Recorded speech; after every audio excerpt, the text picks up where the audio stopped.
In this video, we'll cover the common reasons behind mechanical movements not functioning after second-hand installation.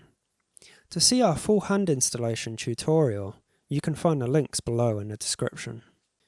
Let's push the crown all the way in and wind up the movement slightly for this troubleshooting process. If you are modding a Seiko, your movement might not come with a hand winding function. You can wind it up like this. Now, pull the crown all the way out to the time setting position and try to set time. If your second hand follows the motion of your minute hand, your second hand is installed incorrectly to the side of the smallest post instead of the post itself. This is one of the most common issues a beginner student may encounter, especially when using Miyota movements. You'll need to remove the second hand and reattempt the installation. Use the tweezers to wiggle the second hand out of the stuck position. After the second hand is removed, use a loop to check the second hand post. If it's bent, you may need to replace the movement. Some may opt to snap off the bent post and use the movement as a two-hand movement. We have some minute hand options with the center hole covered in our web shop.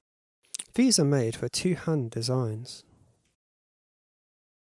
If your movement starts running normally again when you set the time forward, it is likely that one of your watch hands is getting caught.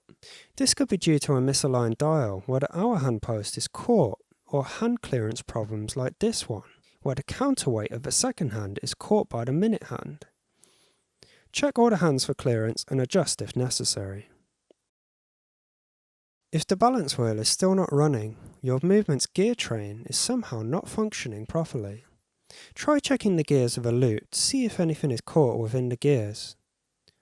If you found something within the gear train, be very careful with the escapement, balance wheel and the hairspring while removing it.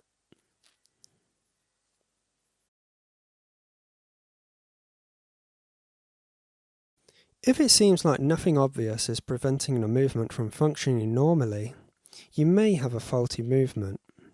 If you have a DIY watch kit from us and encountered other issues, please feel free to let us know via our Facebook chat and we'll be happy to help out. We also have some commonly used movements on our web shop if you need one.